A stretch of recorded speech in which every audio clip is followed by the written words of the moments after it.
Hi guys, today we're going to make tofu sisig. So here are ingredients. Red bell pepper, white and red onion, garlic, calamansi juice, salt and pepper, 1 small egg, and our star for today is tofu.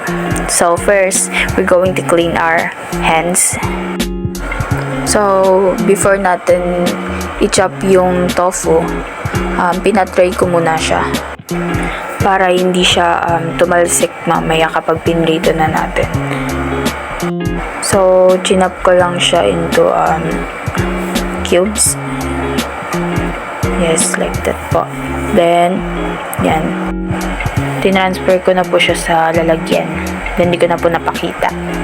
So optional lang po yung paglagay ng ng flour with salt and pepper. Yan, kinout ko lang siya para maging crispy yung tofu pag pinrito na.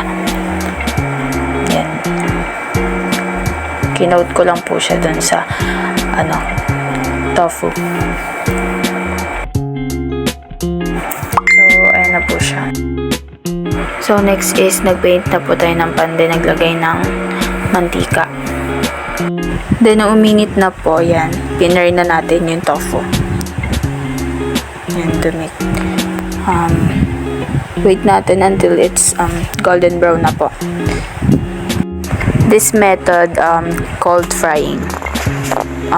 Frying is cooking food in a hot oils.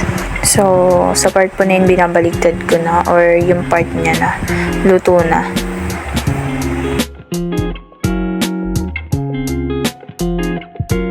So, dyan, luto na. Nilagay ko siya dyan kasi para ma-drain yung excess oil dun sa tofu. So, next is nilagay ko na yung red and white onion sa pan. Then, ini-stir ko lang siya ng bahagya.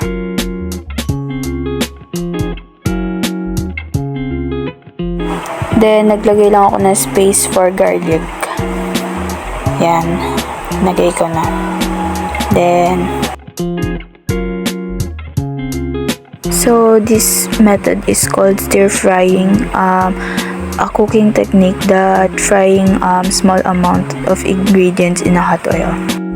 So next is we put chopped red bell pepper in a pan. So yan, in-stir lang din. So next is nilagay na natin yung sauce. I didn't mention earlier na ilalagay yan kasama yung sa ingredients. So ayan yung pinaka-sauce niya. It's combination of oyster sauce and soy sauce with pinch of sugar.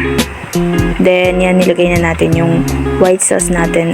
Combination naman yun ng all-purpose cream and mayonnaise. Yan, then stir lang din. So yan, kumukulo siya. Nasa medium heat lang yung kalan din. Yan, minmix lang. So yung method na yun is kasama siya sa boiling. Kasi nga pinakulo natin siya, but hindi tayo nagpalambot. Parang until mag-combine lang lahat ng ingredients na nilagay natin. Then yan, nilagay na natin yung tofu. Yan, mix lang. Mix lang natin hanggang ma-coated lahat. Yan. So, yan, pinure na natin yung calamansi juice. Yan, mix again. Then, i-stir din natin yan, stir. Then, yan, nag-open ako ng space sa gitna. Yan, nag-crack ako ng egg. Yan. Then, lagyan natin yan ng salt and pepper. Then, mix again. And, nag-combine na rin yung egg dun sa may tofu. Then, serve na natin. Lagyan na natin ng red bell pepper, raw onion, white onion, then calamansi, and a little bit of leaf on top.